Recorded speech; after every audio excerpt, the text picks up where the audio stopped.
last time. Right. Right. Let's say for instance me, right? My last CD I put out, that's 7 years ago, 8 years ago, whatever.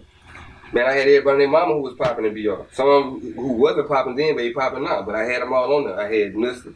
Max Pinelli, Kevin Gates, Juvenile, fucking Lil One, Mouse. All these niggas on one CD. You heard me? That shit ain't really help a nigga though. It was cool. It's some good music. Don't get it twisted. But what would have helped me more if I'd have been on one of the latest CDs? You see what I'm saying? Do you think you might have canceled that because everybody mentioned was pretty much local? Not at the time though. You gotta think about it. Juvenile, he not local. Right. Max halfway local. Max more regional than local. You know what I'm saying? And this was blowing up. He was damn near about to be regional. You know what I'm saying? But what I'm saying is, out of all these level here on that CD, out of all these cats I'm naming, only one cat called me to come get on that CD, and that was Level. You see what I'm saying?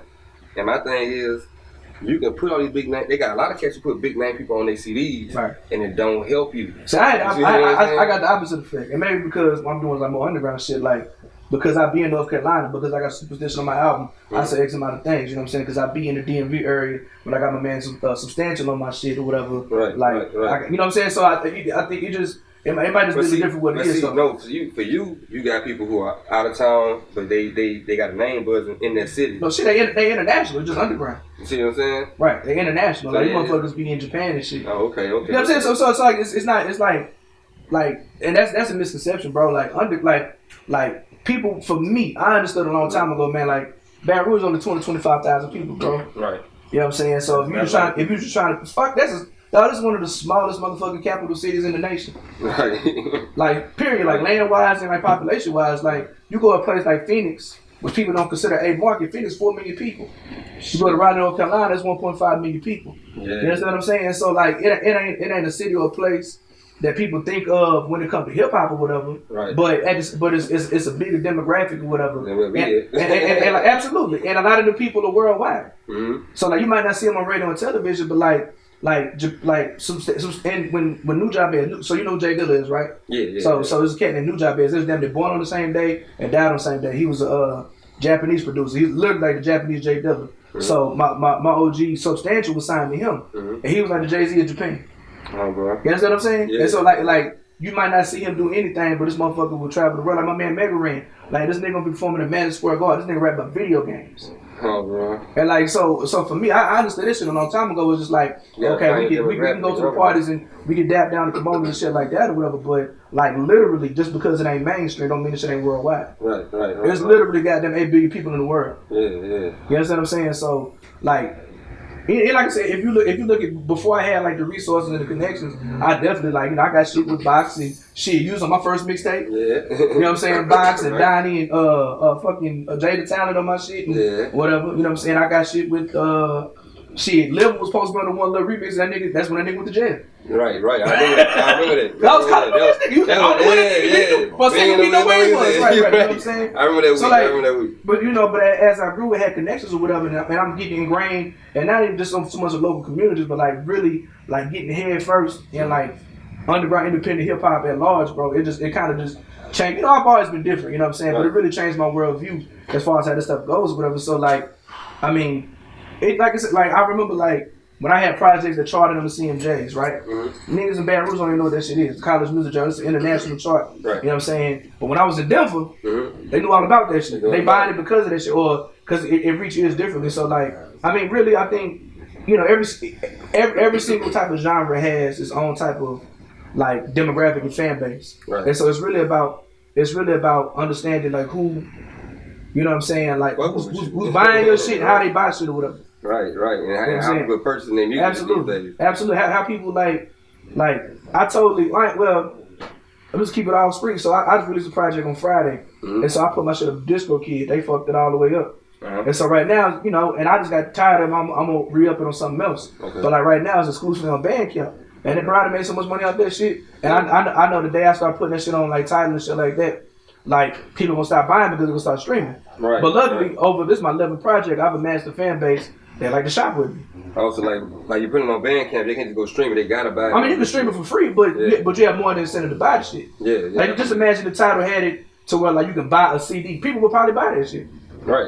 You know what I'm saying? Like, or if it was the option was there, like you can, like with the thing I like about Bandcamp, you can pay what you want. So I got my shit priced because it's a 5-song EP, but it's like one is an intro, 4 songs. I got it for $3. Man, people paying $20 for that shit. Oh yeah, you winning. So it's a situation, but like it's all based on like the relationship you have.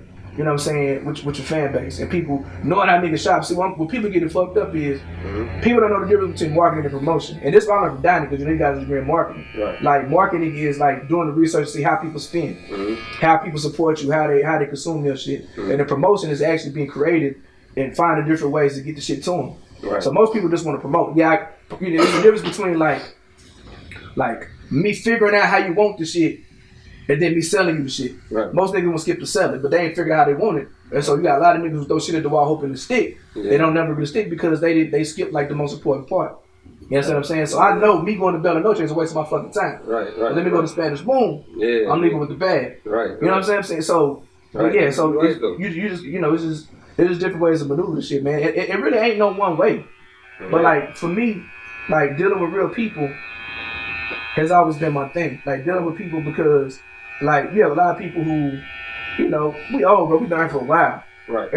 Everybody got music industry advice ain't dealt a goddamn bit with the music industry. Right.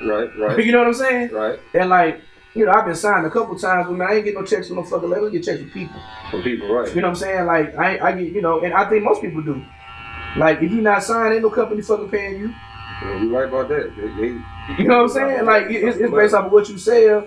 It's based off of what, you know what I'm saying, how many tickets you can sell if they book you. Right. It's based off of, you know, how much merchandise people sell. It ain't no fucking Universal cutting no checks. Man, fuck no. They ain't cutting no check because like. And that's regardless of what you do. Like I said, unless you legit sign like, you know, Gates or Boosters and shit like that. Right. Nigga, I was about to say, I was signed, but when I got signed, I didn't get no check. Like, not signed, but they did do everything the contract said they was gonna do. They did all that shit. Though. Right. I gotta give them that. Right. But as far as like them just giving me a check when I signed, no, I ain't. Right. You had to go earn that shit. Yeah, I had to go earn that shit, right.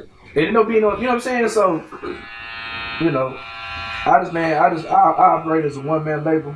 Mm-hmm. You know, a lot of it was out of necessity, but shit now. But see like what you just said, like how you know your demographic, you know your crowd, you know. If I go to Bella Noche, I waste my time. If I go to Spanish Moon, right. Okay, well, what I'm saying as far as in Lil's situation, you know, I'm looking at what he been promoting his music toward over the years, and it's been toward the same crowd of people that go to Bella Noche, you know. So if you're gonna target that crowd, the be your fan base, you gotta give them what they want. You know what I'm saying? Like this, who you can talk to. You decide, okay, I'm gonna run with this fan base, which is the general. Louisiana fan base that goes to places like stuff like that. Gotcha. If you're gonna follow that demographic, you gotta give them what they want. Now, you know, like you say, the songs he got with Zero, stuff like that fit out there in Houston. Right. So if you're gonna be making songs like that, you need to promote yourself in Houston, in Lafayette. I just think in general, I think in general, like not him, but just in general, bro. I mean that's when anybody though. Yeah, you know your demographic. You know. I know where to go, how to go. Yeah, right. Absolutely. And the thing about it is, like him or anybody else, you just gotta fucking go. Right, you gotta go. Yeah. I think, man, you know, we older, bro, so we came up before the internet and shit. Right. So we came up passing out CDs and flyers and shit. Yeah, I know. Like people face and stuff. You know what I'm saying? So like, you know, I was running with Donnie, who was, you know, so that's how I learned how to do a lot of this shit, man. I think for a lot of artists now, man, we depend on social media way too much. Way too much. And we don't make real personal connections with real people. Yeah, because the whole goal, because this thing about it is like this, bro, it's like, if my shit on title, like, what's gonna make somebody cut off, you know what I'm saying, kill a mic do shit and cut my shit off? Right. The fact that they know me personally. Right. That's gonna get my ear space. And so people gotta do different types of content than just posting shit online and with the same thing over and over and over. Exactly. You gotta really get out there. Like for me, I know as a touring artist, that's why I make all my money. That's how I made my name, you know what I'm saying, like, traveling around the country, doing all the different festivals and shit, is because I'm known for my live show. Right, and see, I got other rapper friends that be around me, and you know, I see they be posting stuff on their Instagram all the time, but I always fuss at them and say, dog, I don't ever see you out here. No. Like, you gotta be out here. And you know this jump, bro, like... on Instagram ain't gonna do it nothing. You gotta be out here, man. Jump, you remember the only place we had the rappers that goddamn poetry readings in the G. Right. The G. And now, right now, there's more places to rap than ever was when he was coming up. You say there's more places? Yeah. I think, but not venues, but like events and shit, yeah. What? You talking like open mics or talking about actual concert, like niggas throwing shows? Because think about both. I don't know too many open mics out here no more. But it's more showcases though. It showcases more than open mics. It's different. Like, it really ain't no more open mics. They barely been having showcases. Shit, you got Fade the Flow Sunday as a monthly event that your ass ain't never came to, nigga. Fade the Flow at the barbershop? This my shit. I done been to 3 of them. Wait. I done rapped at one of your shits. You forgot? Oh, you was in the cypher. You did. Yeah. You did. Way back. But you came with Jay the Talent was on. I done came 2 times. I came 1 time before Jay came and performed your shit. Jay was on the first. I came with before. I know you talking. Okay. But I done came since then. Okay. Too. When I ain't seen you in a while, nigga. Yeah, I done came 8 red beans, your shit, and all that. Okay, my bad. I ain't seen you in a while. I ain't seen you in a while. I ain't seen. But no, I see. Jordan come out to all my shit or whatever. Yeah. Cause Jordan, he an underground nigga like me, so like he love the underground shit. So like, but I'm saying, so you got that, you got what they do at the parlor, the shit they be doing at Rubbers, the shit they be doing at the vape lounge and shit. Like the thing about it is, and I be talking about this all the time. A lot of the live music, it ain't at traditional venues because traditional venues ain't doing the shit. Right. So like now, like all the fucking hood clubs ain't really doing shit. But what I'm saying, so the hood niggas come to us. But back when we was doing our shit, this was a weekly thing. This wasn't a every night. What was a weekly? Every week you know you was going to the catering. Every week you knew you was going to when they had poets over here from Florida. Every week it's like ask Danny. When we was doing this shit, it was every week. This wasn't no we had to put flyers out and promote for a certain day. This was every week. That's what I'm saying. That's what I'm saying now, bro. That's what I'm saying, bro. Crazy, you know what I'm saying? Because it was open mic. You had city nights doing it. Matter of fact, they had nights where I go to 3 open mics in one night. I go to city night, go to the hood open mic. Then I come to the caterer and do it with the band. Right. Then I might go later on and just catch another one over there by LSU or some shit, just depending on who throwing it. You know what I'm saying? But I think like the difference now is there's more artists doing the shit than it is because it's not traditional music. Because ain't no caterer, ain't no Northgate Tavern, Spanish room closed down, Chelsea's gone. So now it's like like I said at I just did some shit up the street at No Foster 524. Right. I came that night. I didn't have nowhere to park. Damn. That's the only reason I come in. I came, I tried to find somewhere to park, I drove around. This shit's crazy. Yeah, I couldn't find nowhere to park. But Jordan had told me to come, and I couldn't find nowhere to park, so I couldn't get in there that night. But it looked like it was popping though. I seen everybody, I know it was popping, but I couldn't find nowhere to park. That's so lit. I'm saying, but now I'm saying like now, like in a month's time, you can go catch like 6 different events. Right. If you active in the shit, you know what I'm saying? Right. And the biggest problem a lot of rappers have is they like, if I ain't performing, I ain't showing up. But like, you don't really get nothing done staying at home looking at Instagram though. Right. Because especially like for me, bro, like because I travel so much, I'm buku fucking connected across the country. Yeah. I'm bringing in niggas who book shows. Like literally, bro, we had niggas come from, you know what I'm saying, Minnesota, Chicago, Atlanta, Birmingham, Alabama. But like, you don't really get nothing done staying at home looking at Instagram though. Right. Because especially like for me, bro, like because I travel so much, I'm buku fucking connected across the country. Yeah. I'm bringing in niggas who book shows. Like literally, bro, we had niggas come from, you know what I'm saying, Minnesota, Chicago, Atlanta, Birmingham, Alabama, Houston, all the type of shit or whatever. And like, if I say, yo, they good money, you know, they're like, I just booked some niggas in Nebraska like yesterday, bro. You know what I'm saying? So it's a situation where it's like, you know, like hitting a nigga up on the DM and saying fuck with me is one thing, but coming up to him, being professional, shaking hands and making that connection, that's the most important thing. And so I don't think people do that shit enough. They don't. And then on top of that, it's just like, man, look, Joe know it. Like I ain't never performed at the party, but Joe, how many times I done sit on my goddamn merch table? It be niggas performing with no merch. I'm leaving that bitch with a couple $100. Oh, bro. And I ain't even performing. But see, that's the thing. A lot of Baton Rouge artists don't really know yet, and that's not because they ignorant. Is that we don't. You know, I know this from experience from growing up in Baton Rouge, being an artist myself here, that we don't see it. You see what I'm saying? Like it wasn't until I started going to Atlanta, going to SEAs and tuning and places like that, when I seen how other people operate. Another thing too is, and I think a different thing is too is, like, you know, Baton Rouge is known for club rap.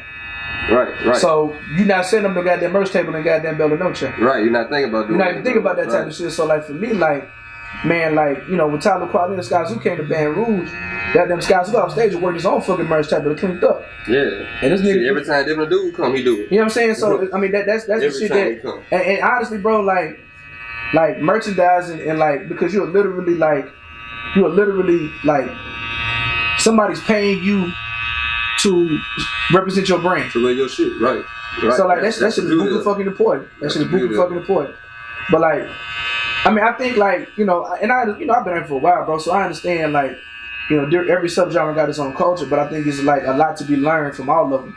And it shouldn't be that big of a separation. That's what we try to do. What we do at Fade and Flow. It's just like, I'm a hip hop nigga through and through. Mm-hmm. But shit, all I ask you don't rap over your vocals. You come rock your shit. I don't care what you do, right? As long as you dope, you know what I'm saying. And it's like, it's so many. I think dealing with Baton Rouge, I think there is a lack of exposure. Like a lot of people do what they see, right?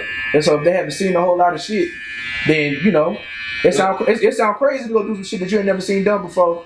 And if some of the niggas you look up to ain't did the shit before either. Right. You know what I'm saying? I was about to say, that's what make. And that's anywhere though, like, I'm from the country, so like, hell, me coming here, I saw a whole lot of shit I'd never seen before and I had to adapt. You know what I'm saying? That's what make what's going on now different and what we gotta show them. You know what I'm saying? It's like, we as older cats, we gotta show the younger generation, like, back when we was doing our shit, niggas to freestyle all the time, or like if you record your music, like how you say, come perform without the vocals in the background. Right. But you gotta look at how if you've been in the studio with how these new niggas record now, I understand why they can't. Bro, we were just talking about this shit. The niggas can't rap their fucking verses. Y'all can't rap y'all verses. I done been to the studio with these new niggas rapping and they don't really. They punching in every two bars. Punching in every couple bars. We were just talking about this shit. You already know how to just rap your shit straight through. You know what I'm saying? So they haven't. Man, but some of them can though. Like as far as once they put like this, they can structure music. They might be able to write a song. They're not to write a song. You know what I'm saying? But the style they're using to write this shit, and then what trip me out, tell them to rap that shit right now with no beat, they can't do it. And the thing about this, a lot of shit don't even be that complicated.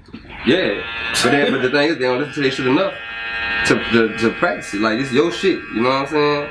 You want all us to listen to it and learn your shit and rap it, but then when you come perform, you know what I'm saying, you rapping 2 or 3 words and you stopping, and it's not because you trying to get the crowd to participate, it's because you don't even know your shit. Right. You know what I'm saying? You gotta have that song playing in the background because you don't know your shit. And you trying to fool us like you got the song in the background ad-libbing, when really, nigga, you don't even know your words. You know what I'm saying? And that right there is sad to me because I feel like every rapper should not know every song they finna perform, that they have, but you gotta know your song you're gonna perform. Fucking right. And that's rehearse that shit. That's a conversation I had with Juven when I was in the studio with Juven. We was talking about that shit and I was like, man, I be feeling like I'm slipping sometimes because I got songs that I can't really remember. And Juven was like, man, if a nigga ask me to rap, my nine's gonna die on me right now, I'm lost. And some of these niggas like, what you mean? He's like, man, I got so many songs, bro. He's like, if I got a show this weekend, and I know what songs I'm performing that week, I'm listening to them songs all that week until that. So he's like, I got so many songs, I can't even remember all that shit. You feel me? And so when he said that, it made me feel better about myself. I was feeling like I was slipping. So I was like, damn, man. Man, we gotta get back. At the same time, bro, like, I think, like, we got people who don't really care about the art form, but they just care about the money. They're not really concerned about the craft. Right. But I think the people who do both are the most successful motherfuckers. Right. The niggas who really rap, they really on their hustle, they really doing their shit. Right. Be it if you a hood nigga, you an underground nigga.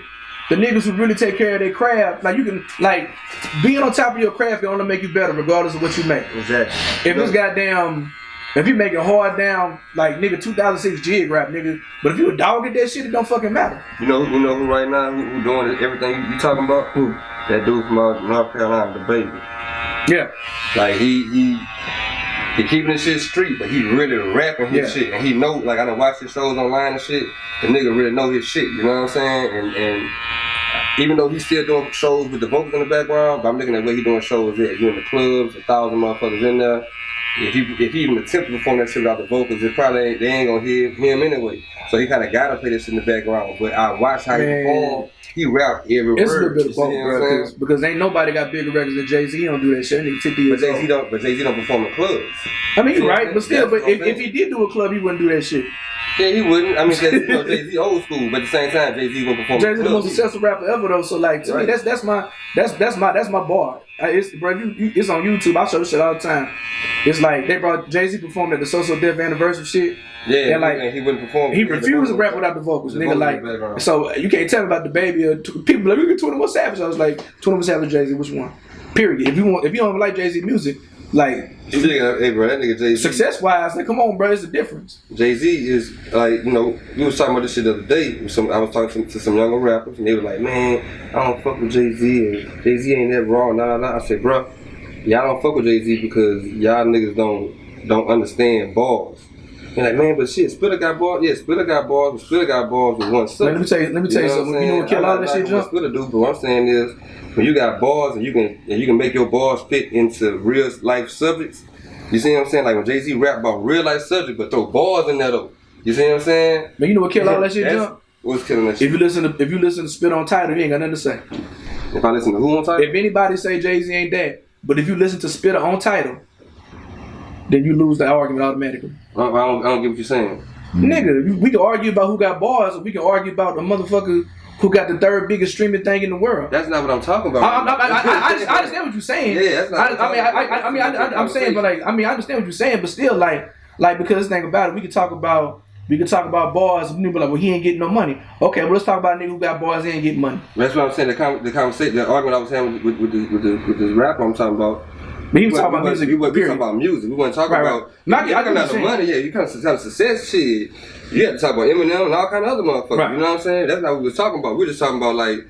I was telling him like, okay, you got Nas, you got Jay-Z. I was telling him I'm more of a Jay-Z fan than I am Nas. He's like, man, Nas is more creative. I said, I ain't taking that from him. Nas is more creative.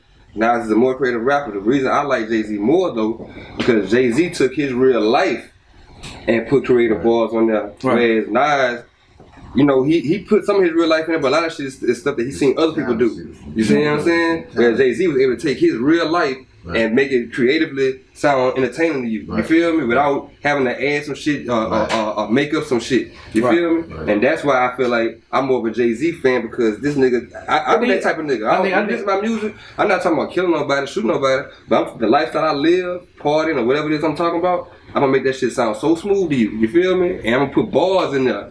You feel me? Without having to sell you a dream. And that's what I like about Jay-Z. He don't say, you know, he give you who he is. If you ain't on his level, it's gonna feel like he's selling you a dream because you're not living on his level. But that nigga did that shit though. But he did that shit though. That's the difference. You see what I'm saying? Lost 92 bricks and got them all back. They got them all back. All back, nigga. Everyone all that. You know what I'm saying? Then you gotta look at Kingdom Coming over a lot of people's head. You feel me? It wasn't as good, but he had some shit on that though. He had some shit on there. To me, it was that good. That beach chair? He just was on a level that people wasn't. What they did Kingdom Come, I'm gonna talk about how I'm living right now, regardless of you feel me or not. He was really ahead of his time though. Yeah, you feel me? He on there talk about the song with him when he was talking to the boy Emery, who was home from jail now. Yeah, I know. Was in jail at the time. And he telling Emery like, look, when you come home, I'm gonna do this. You gonna do that. And Emery home, and that nigga get all that shit. Yep. Emery balling now. You know what I'm saying? It's like, that's why I love Jay-Z over Nas. But when it comes to creativity, yeah, Nas more. You got some he rapping backwards, telling the story, rapping backwards and shit. That shit smooth as can't nobody fuck with that. This thing about Nas though, Nas is only at that level when he's inspired. Like an uninspired Nas is a tough listen, bro. Right. That's when you get your Nostradamus. Is like, even this last shit he did with Kanye, bro, that shit wasn't that good. That shit wasn't good, yeah. Because it seemed like them niggas was smoking weed. He was like, hey man, you wanna rap? Like, alright. Right. Like, but you get him like if you get him like some really good production, and I'm gonna tell you, this one out to me, like when Nas really stepped his game up again, is when he did that album with Damian Marley. Yeah. Damian Marley whipped his ass all over that project. I don't give a fuck what you say. Yeah. Like they doing two different type of styles, but in terms of like skill, he made that nigga step his game up. Because Damian Marley he don't give a fuck about no radio shit, man. We this junior gone. Right. This Bob Marley's son, so he made that nigga step his shit up. Right. And after that, that's when he really came back. And then he just, I think like he had like a better creative direction by the time he got the Def Jam. Mm-hmm. He quit fucking with like Tony Poker, the Track Masters. Mm-hmm. You know what I'm saying? He started fucking with a lot of the Def Jam dudes and shit. Like, if you think about it, bro, like, think about it. Mm-hmm. When he was on graduation, late registration with Kanye. Yeah. Think about this song we made. What's the first thing that nigga said? What did he say? I got this beat. I didn't know what to write. So they're like the first time that nigga ever had a good beat in his life. Nigga, he didn't know what to do. but if you go back and listen to like Illmatic, a lot of that shit was great because that nigga he was an underground nigga who had the best producer, hip hop producer and that shit kind of quarterbacking it. Right. So with Nas, man, you get him a really, really good producer, like he gonna run with that shit. Right. But like if you just kind of give him some beats, like he gonna give you Uchi Wally, or he gonna give you You Owe Me and shit, like the uninspired shit. But you know what's crazy about Nas, bro? Everybody be on that Illmatic CD. I like Illmatic, don't get it twisted. But It Was Written to me is my favorite. That was the one that locked me in on Nas. Gotcha. When he came with It Was Written, that first song, Fake Thug, No Love, You Get the Slugs Before Gusto, I was like, man, what the? That nigga ran that episode raw. I was locked in. Like, I had forgot Illmatic even came out. I'm like, man, this nigga here. I really thought It Was Written for about 3-4 years. I thought It Was Written was his first album. Really? I really was like, that's how much I had forgot Illmatic had even dropped. Right. That nigga had fucked me up with that CD, bro. You know, then he got the song, you know, the first time he linked up with the firm was on that CD. Yep. Man, shit, the way AZ and Fox Brown went off on that bitch, man, you couldn't tell me now it wasn't gonna be the next Jay-Z or the new Jay-Z. But shit, it's like once I started really like peeping what Jay-Z rapping about, well, see, the thing about Jay-Z is though, what make him different from everybody else is, like, he's a rapper's rapper, but he's one of the few people who, like, he figured out how to make like pop crossover records while still being a rapper's rapper. Exactly. Like he didn't, you know, like he didn't sacrifice. The right beats. I mean, he's a good songwriter. He didn't sacrifice lyricism, like to make like even the song like the Hard Knock Life shit with the Andy shit. You know what I'm saying? Right. That's a goddamn musical record. That shit was a pop record. That nigga rapping some hard shit on there. He didn't sacrifice his lyricism. Right. I mean, pretty much what Biggie was doing, but you know, he died or whatever. Yeah. But it's kind of the same situation. It's like, all right. It's gonna sound commercially friendly, but I'm still snapping on this bitch. Okay, now check this out. And this is an argument I had with some cats not too long ago too. Niggas say if Pac and Big wouldn't have died, Jay-Z wouldn't have made it. And I feel opposite. I feel like he still would have made it. He still would have made it. Yeah, because how the Jay-Z was rocking. Well, I think because his business acumen. Right. Because his business acumen is what is you know, he just, that nigga is literally a business. Because his business acumen is what is you know, he just, that nigga is literally a business. Like the way he do business is completely different. Right. You know what I'm saying? He came in the game independent and just switched all this shit up or whatever. I think the game overall would be different. Yeah. If it was, you know, Pac and Big was still alive or whatever. But I mean, some motherfuckers just got it. And just business. I mean, and put like this. Part of his business acumen was smart enough to step into that vacuum that Big left open. Right. He did. But just think of every person they try to put in the Tupac vacuum and how that shit worked out for him. It didn't work out. It didn't work out. Ja Rules and DMX and shit like that. But no, hold up. But if DMX was a crackhead, he beat the greatest. Right. Like I was say, DMX got in his own way. DMX the greatest crackhead of all time, nigga. There's never, you will never find a better crackhead than DMX. Nigga, when I first seen Ja Rule, I ain't gonna lie, Ja Rule turned me off. I was like, man, it's a fake East Coast Tupac. I ain't rocking with that. But as he put out music, I was like, oh, Ja, man, he had good music. So I got the point, like, I can't deny his music. He got some nice shit. He got corny when shit came. It was a rap. DMX was just bald head like Pac. I never compared DMX to Pac. He well, just bald head bald head thug stereotype. They were trying to. That's more the appearance. Yeah, they're trying to see the same appearance. But DMX was so different from Pac. I couldn't put them in the same, you know. But like you say, if DMX somebody pointed this out to me the other day, and I was like, damn, you made a lot of sense. He said, man, if DMX when have got on that dope, I wouldn't have been on that dope. He probably would have been bigger than Jay-Z. He started off that big. He started off. That's what I'm saying. He started off big. This nigga, but he was doing more than what Jay-Z was doing back then. He had clothes. In the same year, this nigga had like 2 multi-platinum albums and shit. But he dropped 2 albums in 1 year. Both went triple plat. The nigga had movies. The nigga had clothes. The nigga had fucking bike clubs. Like right. Jay-Z just had clothes and music. This man had. But I'm gonna tell you the difference. I'm gonna tell you like the intangible is. And like I said, Jay-Z business acumen. So while niggas had all this other shit, this nigga was in the boardrooms. Right. That's the reason why you do what he can do now. Right. But I think, man, with DMX, man, at the same time, like as big as he was, like his battles with addiction and shit he was going through was what made this shit so dope too, though. Right. Because like this nigga's literally doing open heart surgery on every goddamn album he put out. Right. So like that's what made this shit. You know, his tragedy is part of what made him who he is. You know what I'm saying? Who he is. But I mean, if he could have kicked that shit. Oh man, he could have been amazing. Right. Okay, now enough of these niggas. All right. Your album. My album. That you dropping. Okay. What we need to be looking for. So I just dropped a project called For the Culture. Man, I don't know if you know, man, for like the last 2.5 years, I've been doing like some really, really heavy touring, like across the country from goddamn fucking the Bay Area to fucking Portland, Maine, and New England and shit, and Vermont and shit, and Rhode Island, and Wisconsin, like really, really. So I'm like really, really, really head first in the underground culture. Okay. Like, you know what I'm saying? And so like just kind of being inspired, man. Like, you know, when I first came out here, like it was definitely a fight, like trying to do like some underground hip hop shit. You know what I'm saying? In Baton Rouge. And I'd have stayed with it though. Right. I stayed with the shit. Right. And it's like, you know, when I saw that, you know, the city ain't got the resources I needed, you know what I'm saying? I kept, you know, I do what I do here as a facilitator because I'm bringing back all the shit that I learned on the road. And you gotta have a home base. Absolutely. I mean, not even, you know, for me it's one thing, but like, for what I do, Baton Rouge has never really had it, and I've tried to create as much as possible. But you know, I don't really have the time to, you know, like for the underground hip hop scene, I'm established in that shit, and that shit ain't going nowhere. But I've always felt like if the whole city and the whole scene got something going on, more people can. Because I understand I can't do this shit by myself. Can't one person do it by themselves. You know, so the more the merrier. That's how we really get everybody's attention or whatever. Right. But so for me, I really try to bring a lot what I see on the road back to Baton Rouge. But in the meantime, go on the road, keep making these connections, keep building my name. But like, so like I said, man, like in 2017, I challenged myself to do at least a minimum of 15 states. And a lot of people don't even think that's a lot. That is fucking a lot. Like, you know what I'm saying? So then I did. So I dropped my project. I dropped my project before this, in September 2017. In that year's time between September 2017 and September 2018, like I performed in like half the continent of the United States, 25 states. Okay. You know what I'm saying? And like sold a whole lot of shit, made a whole lot of connections. And so like this last project was kind of like me going back to my underground boom bap roots, cause like I'm in goddamn Nebraska and Wisconsin and Indiana and you know what I'm saying, like place where they really fuck with the culture. Right. And so a lot of this shit don't be. Let me tell you something, bro.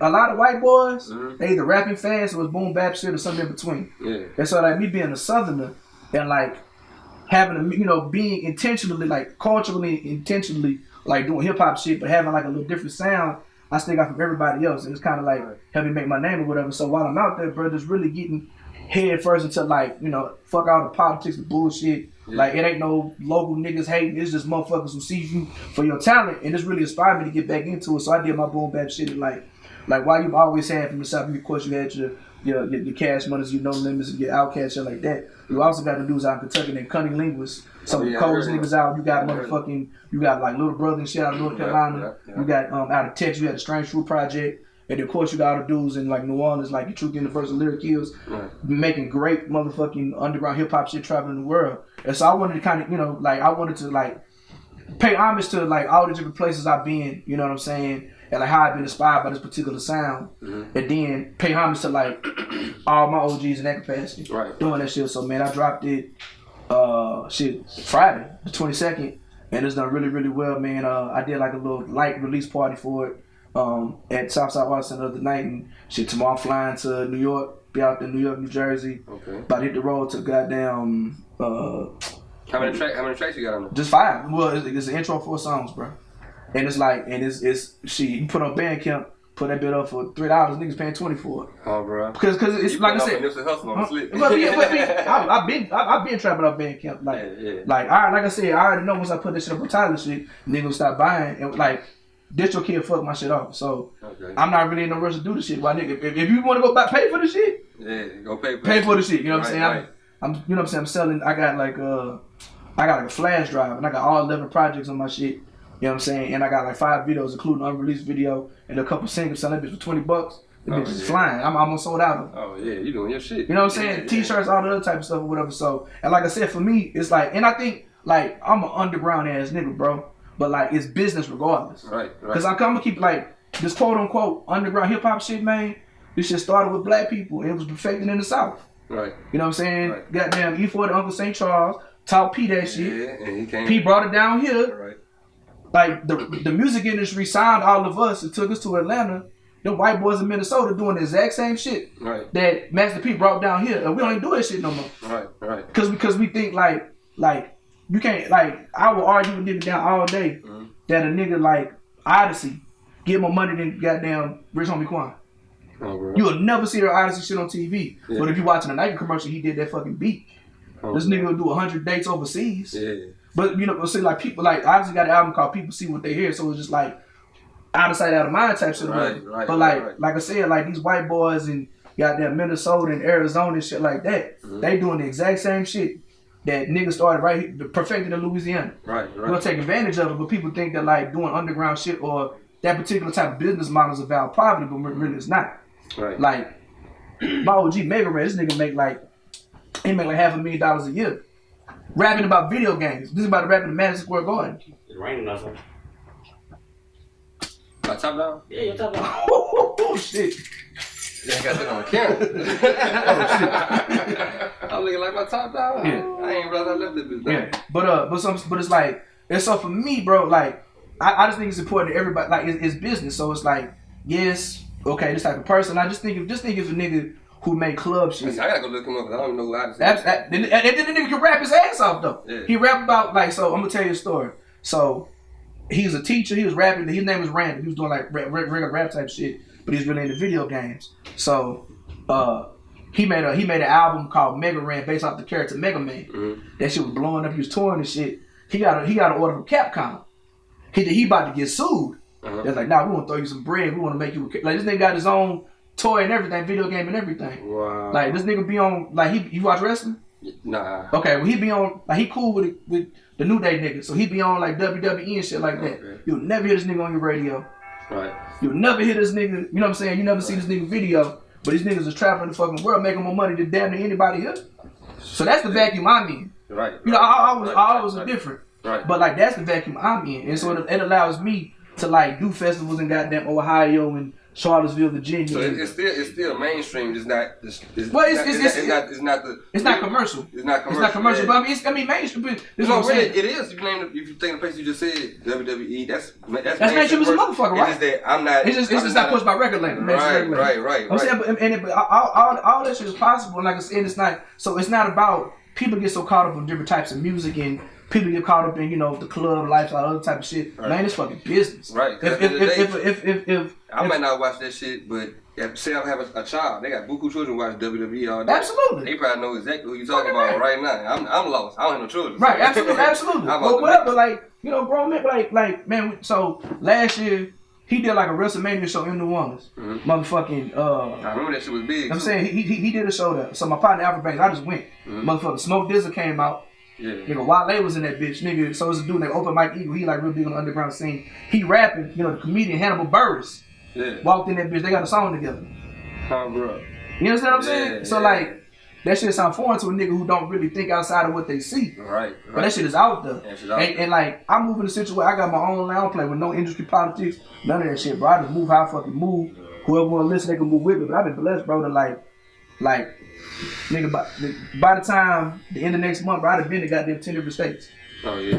You know what I'm saying? Just in this year? Like, from now until the end of April. Right, okay. From now to the end of April, you can hit 10 states. Yeah. Oh, yeah. Like I'd already been to headline shows in San Francisco, Oklahoma, about to do. So I got New York, I got New Jersey, I got Atlanta, Birmingham, Memphis. And then I got a couple local shows. I'm doing some shit at BRCC. Then I got, them doing Greensboro, North Carolina, the home of Fonte Cole from you know what I'm saying? Roanoke, Virginia. Then I do this big ass festival, Charlottesville, Virginia. Right. Then I'm going back to Atlanta, then going to fucking Wisconsin, and, like all over, whatever. You know what I'm saying? Yeah, you going hard. Yeah, absolutely. Okay, well, shit. If anybody who like don't know how to get in contact with you or don't, I haven't heard of you yet, and they want to follow your music, where they gonna follow you at, like on Instagram? Marcel P Black on all social media, Instagram, Facebook, Twitter. MarcelPBlack.com. My YouTube is Maroon Music One. I mean, I do podcasts, I do blogs, all that shit. You know what I'm saying? MarcelPBlack.bandcamp.com. If you're a rapper in Baton Rouge trying to perform, we got this event called Fade to Flow Sundays. We've been doing it. It's a damn rap show at a barbershop. Been going on for damn near 3 years. Yeah. We done put out, like, I feel like in terms of I call it a gladiator school. Yeah. Like, it's open to everybody, but once you leave that bitch, you're gonna be a lot better if you take it seriously. Right. You know what I'm saying? Like we really try to mold and like not only like teach people how to properly perform. Cause what happened was, John, I'm going to shows, bro. I'm seeing niggas who they ain't never did a show before, but some jank ass promoter to put them on the bill rapping for 30 minutes. And it's just terrible. Right. I was like, you know what, bro? We need it because it wasn't a whole lot of open mics at the time, like it used to be. Like we had to learn how to really rap because we had to rap with the poets. Right, exactly. And then we had to go battle outside the poetry reading. Exactly. You know what I'm saying? So we had to. It wasn't. Yeah, it wasn't no ad lib. Rapping on the vocals, nigga. What? You had to rap, right? Nigga, sometimes I remember one time I got too late for the open mic. I just signed up for the slam, didn't even know the shit. So I'm rapping my shit. I'm like, why they judging me for like, shit? You know what I'm saying? So, but like, so what happened was I was like, you know what? And then everybody play clicks too. Yeah. They keep booking their homies over and over and over. I was like, all right. So I want to have an event to where everybody can just kind of come up, they do their art. The only rule is you respect the culture, don't rap over vocals, and that's it. Y'all don't give a fuck. We done had Bezo that did the shit. Yeah. You know what I'm saying? Yeah, so we done had. Bezo really rap over, without the vocals in the background. You know what I'm saying? Well, he did that time because he wasn't ready, but still, what I'm saying is we open to all type of shit. So a lot of people see what I do and they think that this is only what we do. All I ask you just respect everybody in the room. Yeah, what? You had to rap, right? Nigga, sometimes, I remember one time, I got too late for the open mic. I just signed up for the slam, didn't even know the shit. So I'm rapping my shit. I'm like, why they judging me for like, shit, you know what I'm saying? So, but like, so what happened was, I was like, you know what? And then everybody play clicks too. Yeah. They keep booking their homies over and over and over. I was like, all right. So I want to have an event to where everybody can just kind of come up, they do their art. The only rule is you respect the culture, don't rap over vocals, and that's it. I don't give a fuck. We had Bezo that did the shit. Yeah. You know what I'm saying? Yeah, so like, so we had Bezo really rap over without the vocals in the background. You know what I'm saying? Well, he did that time because he wasn't ready, but still, what I'm saying is we open to all type of shit. So a lot of people see what I do and they think that this is only what we do. All I ask you just respect everybody in the room and try to fucking rap. If you fuck up, we got you. But I don't mean to cut you off, but while we talking about that, y'all listening, y'all rappers out there listening, when y'all go to the studio and y'all record y'all music, man, when y'all get y'all shit bounced down, get you a show track. That way you ain't gotta worry about that. But if you run across somebody who wants to do a show without your vocals, what you do is you get you the regular version, you get your other version, you tell your engineer, take out all the vocals except for your ad-libs. You feel like you need spots to catch your breaths, leave your ad-libs in, and take your vocals out. A hook and ad-lib is fine. A hook and ad-lib is fine. We rap on before tape, man. I'm gonna tell you like, you know, they don't care about that shit in Bella Noche. But shit, come with me to some place like that, them white boys will walk out the fucking room. Right. Like turn that and start talking while you rapping. Right. Like they should, you know what I'm saying? And it's like, for me, I look at what niggas is getting money doing. Mm-hmm. We can look cool in front of this club to stunt all this, that, the third or whatever, but are you leaving with a bag? Yeah. You know what I'm saying? For me in my lane, I'm looking at Odyssey, I'm looking at Blueprint, I'm looking at Tech 9. Some of the biggest independent niggas in the world. Like, you know, every year, Tech 9 is independent as a motherfucker on the Forbes list. Making more than Rick Ross. You know what I'm saying? A year. Up there with like Drake and, you know, them shit like that. You know what I'm saying? Like 55 million and shit. Absolutely. You know, it's independent as a motherfucker. So I'm looking at the niggas who, all I'm saying is everything is possible. Tech 9 got a warehouse of merch. He bought an old Walmart. That's what I'm talking. This nigga bought an old Walmart. And filled that fucking up with merch. Slagging the fuck out. This nigga got his logo on thongs and shit, bro. Yeah. Let me tell you the wildest shit bro I ever seen. Well, my OG Superstition told me. Nigga was in, he said he was in Idaho or some shit like that. And motherfucker was selling dog bows. But another dude, dog bows with his face in that bitch. So it's like a dog bow nigga, whatever. He was like, why you selling dog bows? Nigga was like, white people love their dogs. Dog bows. Like the dog that the goddamn dog, the dog eat food out of. Man. You know what I'm saying? You know what I'm saying, this bro? And then, I'm out here cutting hair and this thing about it though, Jump, bro, is just like, a place like Baton Rouge, other places like that, bro, we get so caught up in like what hood niggas want or what have you. Right. But we don't, from a business standpoint, we know white people buy more rap than anybody else. Right. Now I'm not, cause I'm black as a motherfucker. I call them crackers and all that shit and say fuck Donald Trump in Nebraska, all that shit. Yeah. Like I'm with all that shit. You know what I'm saying? Right. But what I'm saying, the point I'm trying to say is the biggest buying demographic is white people. Right. Period. Black people don't, you know what I'm saying? Black people will go to their local clubs if it's a big artist. Right. Like they'll go see somebody at Bella Noche or Drake and nobody in between. Right. White people, different type of white people support all that shit. Right. You know what I'm saying? And they would buying all that shit. Motherfucker come to my table. My partner Alfred, he was in Buffalo, New York last week. Motherfucker just put $100 on the table and said, man, give me what I get for $100. Oh, bro. For, you know what I'm saying? Shirts, buttons, goddamn stickers and shit like that or whatever. They want to support. Absolutely. You know what I'm saying? So niggas gonna look at you first, but they gonna niggas be buying no shit, man. Looking like, man, what the fuck? Unless you with this shit like, you know what I'm saying? Like they gotta really be a Jordan's like that. Yeah. I put Jordan type. He'll ask your show, and if he like how you rapping, and you see you got a table over there, he gonna go get your shit. Bro, I put Jordan on Odyssey. That nigga called Odyssey. He ain't came back to New Orleans. That nigga go to Houston, see that motherfucker like it ain't nothing. Yeah. You know what I'm saying? But whatever, the point I'm trying to make. So anyway, so for the culture, that's what I'm doing with the shit. That's how I'm touring with the shit. But like, I'm just trying to get back to that essence, man. And like, I want to teach more, you know, in the spirit of like black nationalism, and the spirit of black entrepreneurship, man. It's like, what happened is, bro, we do all this shit only to give our shit away to these white folks, and they give us a quarter. They'll give us a penny of that shit. You know what I'm saying? Like, do I want?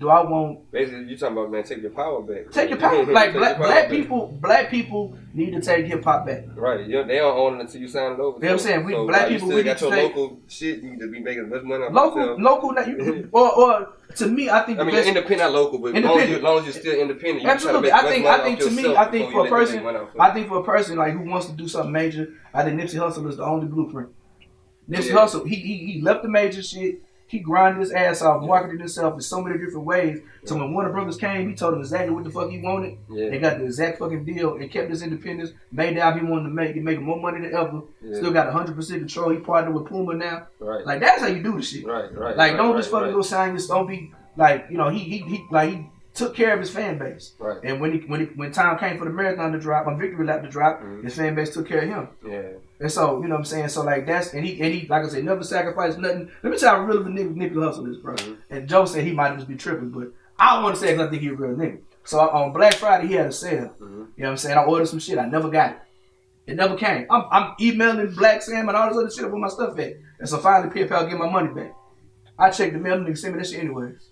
On the strength. Now, it could have been, he says a glitch in the system. I just think this helps that real of a nigga, bro. Right. It might have been back the ball. And you know what? If he not, that's great marketing for me to believe it is. Right. Because he's marketing himself and branding himself as a man of integrity and character. Exactly. Like, he's not going to short you if you really pay for what you're supposed to do with his fans or whatever. Exactly. So all this, from the beginning of what we saying, like, all that shit come full circle, bro. But, yeah, for the culture, or the Marcel P Black, bandcamp.com. It'll be on all streaming sites really, really soon. For people interested in Fade to Flow Sundays, the next one will be Uppercut Barbershop. I apologize if I'm promoting another barbershop. No. We here to support all barbershops. And you work with my team anyway. Yeah. So Uppercut Barbershop, it'll be April 14th, you know what I'm saying, 1951 Starring Lane, almost like going towards Mayfair or whatever. And, man, we just trying to do some culture with shit. If you can't find it, man, it's gonna be at the bottom of the screen. Yeah, I'm gonna go on my page and I'll drop a location for you. Right. You go drop pins for you. We'll drop pins for you. Yeah. So look, check my nigga out. You know what I'm saying? You already told you got the underground shit on lock. He been doing it. I done seen it myself. I done been to his events. I know how this man coming. This man been about his business. Look, man, hold up. Let me say this. But shout out to Lost Souls, bro. And I'm just a country nigga straight out the red dirt of Oklahoma. Wasn't nobody sleeping on me. That's throwback. You know what I'm saying? You know what I'm saying? It was the Lost Souls who allowed me to come into their studio. You know what I'm saying? Record my mixtape when I was going through my label situation. Goddamn 15 years ago. And that shit was rough. You know what I'm saying? Jordan the engineer, he hopped on the shit. Jay the Talent. And Nate was in there too. Donnie was there. It was you know what I'm saying? So yeah. So shout out to the Lost Souls. Throwback shit. You know what I'm saying? Throwback shit right Throwback shit for always showing love and support. You know, we go way, way back, bro. Already, my nigga. Already, bro. We go back and we're going to go forward. Absolutely. Absolutely. So y'all checking out Jimi Jump right here on Cuttin Up at the antidote.com. Got my Negro Marcel P Black. He gave you all the info and give y'all some good insight on how to move out of town. If you're a local independent artist trying to expand your shit, holler at my brother here, show you what you got to do. He's not that type of nigga you can't approach. He's gonna talk to you just like how you talking to me on this camera. You heard me? So fuck with us right here on the antidote.com, Cutting Up with Jimi Jump. Peace. That too.